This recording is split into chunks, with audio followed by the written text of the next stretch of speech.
Hello guys, good morning to all. My name is Shivam Tyagi. Welcome to Study Funda. So here's the complete newspaper analysis of 11 January 2021 of The Hindu. Let's start the session. हमारी जो पहली news है वो हमारा जो investment है in manufacturing sector वो थोड़ा बढ़ गया है इन 102% हो गया है। तो for exam point of view आपको बस ये पता होना चाहिए हमारे कितने कोर सेक्टर हैं। तो हमारे 8 कोर सेक्टर हैं। प्लीज़ रिमेंबर कितने कोर सेक्टर हैं, तो 8 बोलते हैं। इनकी शॉर्ट ट्रिक मैं बता देता हूँ क्या है याद करने की। तो FRENS ये इसकी ट्रिक है 8 कोर सेक्टर की। तो इसको बोलते हैं ट्रिपल सी फ्रेंस करके। फ्रेंस क्या होता है, एक तरह का एक जो फ्लावर होता है उसके पेटल को बोलते हैं कभी कभी फ्रेंस करके। तो इसकी ट्रिक है, आप याद कर सकते हैं, coal, crude oil, cement, fertilizer, refinery, electricity, natural gas और स्टील। तो ये हमारी 8 जो हैं ये हमारे कोर सेक्टर है। इनमें डायरेक्ट पूछा लगता है वहाँ कि इसमें से कौन सा कोर सेक्टर है या कौन सा कोर सेक्टर नहीं है। तो आपको ये 8 का नाम याद होना चाहिए। अगर वो पूछ लेता है कि सबसे ज़्यादा इन 8 कोर सेक्टर में सबसे ज़्यादा शेयर किसका है, ये भी पूछ सकता है। तो सबसे ज़्यादा जो शेयर है वो रिफाइनरी का है। प्लीज़ रिमेंबर किसका सबसे ज़्यादा शेयर है इन 8 में, रिफाइनरी का। या पूछ लेता है सबसे कम किसका शेयर है, तो फर्टिलाइजर का है। प्लीज़ रिमेंबर ये दो चीज़ बहुत इंपॉर्टेंट है, और कितने कोर सेक्टर हैं ये इंपॉर्टेंट है, इससे और कुछ नहीं पूछा जाएगा। हम आगे बढ़ते हैं। जो हमारी जो दूसरी न्यूज़ है, हाँ, इस बार की जो परेड होगी, जो हमारी 26 जनवरी आपको पता है आ रही है, तो इस बार जो परेड होगी उसमें जितने लोग थे एक मार्चिंग कंटिजेंट में, उसको कम कर दिया गया ड्यू टू कोरोना वायरस। पहले 144 होते थे एक परेड में, एक कंटिजेंट में, अब वो 96 रह गए हैं। लेकिन जो टेबल्यूज़, जैसे आपको पता बहुत सारे स्टेट के टेबल्यूज़ निकलते थे, तो इस बार जो टेबल्यूज़ हैं उनकी संख्या बढ़ गई है। तो बहुत सारे स्टेट के जो झांकियाँ निकलती हैं, टेबल्यूज़ होती हैं झांकियाँ, तो जो स्टेट की झांकियाँ निकलनी है वो तो बढ़ गई हैं, लेकिन जो आर्मी के जो ये कंटिजेंट है ये कम हो गए। ये भारत पर्व जो है वो कैंसिल हो गया। आपको पता है 1 हफ्ते तक भारत पर्व चलता था, परेड वरेड सब कुछ होती थी, तो वो इस बार कैंसिल हो गई है due to corona virus. Not that important for exam, लेकिन आप में से कोई अगर विजिट कर रहा हो तो इसलिए जानना ज़रूरी है। Bird flu, Sanjay lake declared alert zone. तो मैं बहुत बार बता चुका हूँ बर्ड फ्लू फैल रहा है, लेकिन जो संजय लेक है ये कहाँ की है, पहला क्वेश्चन तो ये बनता है। संजय लेक जो है वो दिल्ली में, तो इसको अलर्ट जोन पर रख दिया गया है। पहली बात तो ये हो गई। बर्ड फ्लू क्या है, तो किससे बनता है, तो H5N8, मैं रोज बता रहा हूँ, H1N1।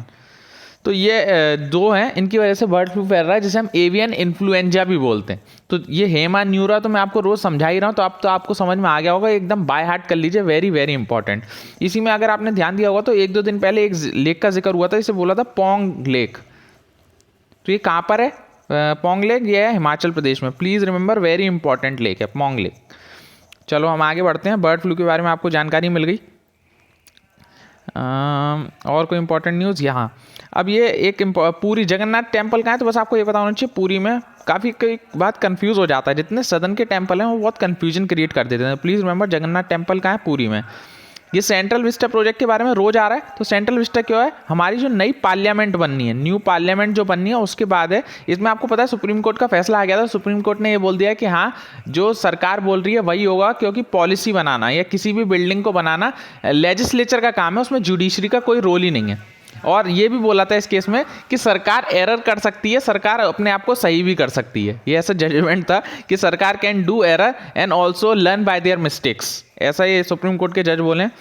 लेकिन मेरे को समझ में नहीं आता ऐसा जजमेंट, थोड़ा अटपटा सा मुझे लगा, क्योंकि अगर सरकार मिस्टेक करेगी तो बहुत बेकार, मतलब काफ़ी लोगों को परेशानी हो सकती है।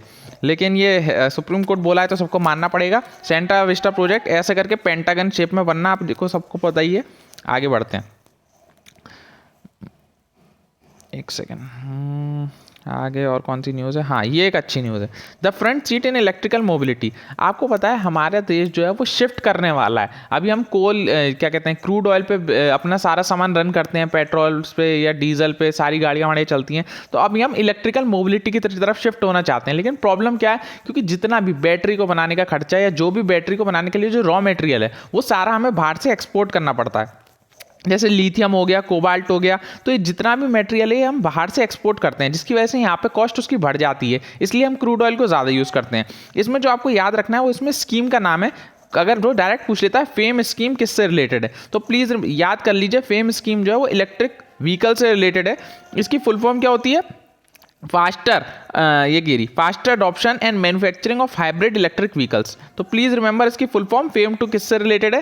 फेम टू रिलेटेड है हमारे इलेक्ट्रिकल व्हीकल से। इसमें ये बोला गया था कि हम शिफ्ट कर जाएंगे टू व्हीलर्स इलेक्ट्रिक व्हीकल्स पे टिल 2022। इतना डिटेल में मत जानिए, बस फेम टू के बारे में आपको जानकारी होनी चाहिए। फेम टू किससे रिलेटेड है? तो हमारी इलेक्ट्रिकल व्हीकल से रिलेटेड है। फिर आगे बढ़ते हैं, और कोई इतना इंपॉर्टेंट नहीं है। अभी जो हम सबसे ज़्यादा जो हम लेते हैं बाहर से लेते हैं वो चाइना से बहुत लेते हैं।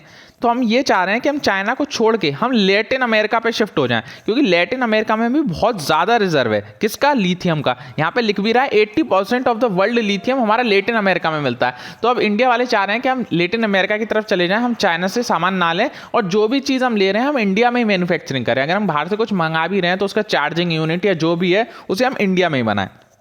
तो ये हमारा इलेक्ट्रिकल व्हीकल से रिलेटेड कुछ था। तो आगे बढ़ते हैं।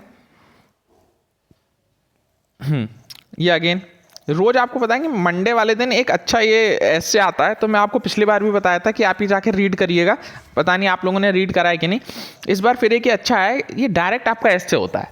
अगर आप इतना तैयार कर लेंगे आपका ऐसे आपका आर्ग्यूमेंट कुछ भी तैयार हो जाता है। तो globalisation in the time of pandemic, globalisation पे क्या असर पड़ा है, इसकी स्क्रीनशॉट मैं वैसे टेलीग्राम चैनल पे अपलोड कर दूंगा, तो आप वहाँ डिटेल में जाके पढ़ सकते हैं। मैं यहाँ पे मेन बता देता हूँ, इन्होंने शॉर्ट में बताता हूँ कि इन्होंने लिखने की कोशिश क्या करी है। तो प्रॉब्लम क्या आई जो पेंडेमिक आया उससे, क्या पहली प्रॉब्लम हुई कि free movement of goods and elimination of trade. जो भी गुड्स और सर्विसेज का जो ट्रेड होता था, आदान प्रदान होता था, वो एकदम बंद हो गया। पहले पॉइंट में तो ये लिखा है, फिर इसमें डेटा भी अच्छा लिखा हुआ है, तो आप उसको यूज़ कर सकते हैं। क्योंकि कोरोना वायरस की तरफ से आपको पता है सारी फ्लाइट सारे क्रूज व्रूज सब बंद हो गए थे, तो किसी भी मूवमेंट का आदान प्रदान नहीं हुआ। दूसरी प्रॉब्लम क्या आई? Free flow of capital. अब क्या हुआ कि भाई कैपिटल का फ्लो तो तब होगा ना जब लोगों के पास पैसा होगा। अब लोगों के पास पैसा ही नहीं है तो फ्री फ्लो हो कैसे सकता है? और बैंक भी देने के लिए रेडी नहीं है, क्योंकि जब किसी आदमी के पास कोई पैसा ही नहीं है या कुछ गिरवी रखने को है ही नहीं, तो बैंक कैसे पैसा दे देगी? तो फ्री फ्लो ऑफ कैपिटल नहीं हो पाया। लेकिन ये देखा गया कि इंडिया में कोरोना वायरस के टाइम पे एफडीआई और एफपीआई का पैसा बहुत आने लगा, क्योंकि बाहर के लोग जो भी पैसा इन्वेस्ट करना चाह रहे थे, कोई अच्छी जगह पे इन्वेस्ट करना चाह रहे थे, जिससे हमारा एफडीआई बढ़ गया इन कोरोना टाइम्स। तीसरा क्या था? Transfer of technology. अब भाई जब गुड्स और सर्विसेज का ट्रांसफर नहीं हो रहा तो टेक्नोलॉजी का ट्रांसफर कैसे हो जाएगा? तो हमारा ट्रांसफर ऑफ टेक्नोलॉजी बिल्कुल रुक गया। फिर चौथा क्या है? Free movement of people. ये तो मैंने आपको बताई है। सबसे ज़्यादा परेशानी तो पीपल्स को ही आई, फ्री मूवमेंट ही नहीं कर पाए, सारी फ्लाइट्स बंद, बस बंद, सब कुछ बंद। तो इससे एक तो ये हो गया कि लोगों को परेशानी हुई। दूसरा, ये जो घूमना फिरना, होटल इंडस्ट्री या ट्रांसपोर्ट इंडस्ट्री बहुत बड़ा मार्केट है, ये बहुत ज़्यादा रोजगार भी देता है लोगों को। तो इससे क्या हुआ कि एक तो देश पे भी असर पड़ा और लोगों को भी बहुत परेशानी हुई, तो फ्री मूवमेंट ऑफ पीपल भी रुक गया। तो ये आज अच्छा ऐसे था। तो आप ये 250 वर्ड का ही होगा ज़्यादा से ज़्यादा, तो आप जाके इसको अच्छे से रीड भी कर सकते हैं, इसके अंदर से पॉइंट्स भी निकाल सकते हैं। और जो इस पर मेरे को भी लिख के आंसर आप भेज सकते हैं। Globalisation in the time of pandemic, जिसको चाहिए कि ऐसे मेरे से चेक कराना चाहता है वो मेरे को इंस्टाग्राम पे भेज सकता है। तो मेरी आईडी है शिवम_त्यागी _ST। तो ये मेरी आईडी है, और please follow us on study फंडा ऑल्सो ऑन इंस्टाग्राम, और टेलीग्राम पे भी हम सब चीज़ पोस्ट करते हैं, तो आप वहाँ पे फॉलो कर सकते हैं। हाँ, ये एक अच्छा चीज़ था। इस पर बहुत बाहर आपने लिखा भी होगा बहुत बार इस पर अपना आंसर, और ये पूछा भी जाता है साइमल्टेनियस इलेक्शन के ऊपर। तो एक्सपर्ट्स जो हैं वो इसके फेवर में। साइमल्टेनियस इलेक्शंस क्या होता है? सिंपल भाषा में मैं आपको बताऊं तो ये होता है कि सरकार, जो राज्य सरकार और सेंट्रल गवर्नमेंट के इलेक्शन साथ साथ हो जाएं। मतलब लोकसभा के इलेक्शन और स्टेट के जो हमारे एमपी के इलेक्शन होते हैं वो साथ साथ कंडक्ट हो जाए, उसको बोलते हैं साइमल्टेनियस इलेक्शन। तो ये अच्छा है या बुरा है इसके ऊपर आप मेरे को बताएंगे। इस पर आप आर्ग्यूमेंट ही लिखिएगा, आर्ग्यूमेंट 4 फेवर में लिखिएगा, 4 अगेंस्ट में, कि अगर साइमल्टेनियस इलेक्शन होता है तो इसके 4 फायदे हैं। शॉर्ट में लिख दीजिएगा आप कमेंट सेक्शन में, और 4 प्रोस एंड 4 कॉन्स, मैं उससे ही समझ जाऊंगा कि आप समझ रहे हैं इस टॉपिक के बारे में। तो साइमल्टेनियस इलेक्शन अगर होगा तो उसके 4 फायदे लिखिएगा प्रोस, और 4 बेकार चीज़ कि इससे ये नुकसान हो सकता है, 4 कॉन्स लिखिएगा। तो हम आगे चलते हैं। हाँ, ministry meet state official on CoWIN use. तो ये कोविन क्या चीज़ है मैं आपको बताऊँ, ये है ऐप जो बताएगा रियल टाइम कि अभी हमारे इतनी वैक्सीन लग गई हैं, यहाँ पर इतनी वैक्सीन अवेलेबल है। तो प्लीज़ रिमेंबर कोविन क्या है? तो कोविन एक ऐप का नाम है जो रियल टाइम जानकारी देगा अबाउट कोविड वैक्सीन। तो प्लीज़ रिमेंबर, यहाँ 2 वैक्सीन कौन कौन सी चलेंगी? Covaxin and Covishield. तो आगे चलते हैं। हाँ ये एक अच्छा था, अरुणाचल हार्बर्स अ वेनेडियम स्टोर। तो सबसे ज़्यादा पूछ लेगा वेनेडियम कहाँ मिलता है, तो प्लीज़ रिमेंबर अरुणाचल प्रदेश में मिलता है। यहाँ पे क्लियरली लिख रहा है कहाँ पर सबसे ज़्यादा वेनेडियम मिलता है, अरुणाचल प्रदेश में मिलता है। वेनेडियम का क्या काम होता है, वेनेडियम जो है वो स्ट्रेंथ, वो ताकत प्रोवाइड करता है टू स्टील एंड टाइटेनियम। ये कोई डायरेक्ट यूज नहीं कर सकते, तो वेनेडियम जो है ब्लेंड होकर चलता है, किसमें, स्टील में या टाइटेनियम में इसको मिलाया जाता है ताकि उसकी स्ट्रेंथ बढ़ाई जा सके। तो वेनेडियम, सबसे ज़्यादा वेनेडियम कहाँ पाया जाता है, चाइना में, करीबन 60% वेनेडियम चाइना में पाया जाता है। इंडिया तो टोटल 4% यूज़ करता है। तो इतना आपका डिटेल में नहीं जाना, बस ये जानना है कि सबसे ज़्यादा कहाँ यूज़ होता है। कल का मैंने आपसे क्वेश्चन पूछा था वेनेडियम के बारे में, वो जियोलॉजिकल सर्वे के बारे में, तो जियोलॉजिकल सर्वे ऑफ इंडिया यहाँ पे दोबारा से जिक्र हो गया, किसके अंदर आता है, ministry of mines. Please remember किसके अंदर आता है, मिनिस्ट्री ऑफ माइंस के अंदर आता है। तो ये वेरी इंपॉर्टेंट क्वेश्चन। आज का जो क्वेश्चन है आपके लिए वो ये है, सबसे ज्यादा कोल इंडिया में किस स्टेट में प्रोड्यूस होता है, who is the top producer of the coal in India, which state is the top producer of the coal in India. तो आज आप मेरे को इसको कमेंट सेक्शन में इसका आंसर देंगे। तो हम आगे चलते हैं। I think the all news are covered. Yes, so I hope you like my lecture. Please like share and subscribe. जो भी दिक्कत है आप कमेंट सेक्शन में लिखिएगा, और जो भी क्वेरी है वो आप लिखा करिए कि सर ये प्रॉब्लम है, तो मैं उसको रिजॉल्व करने की कोशिश करूँगा। जितने लोग देख रहे हैं वो एक लाइक एक शेयर करेंगे।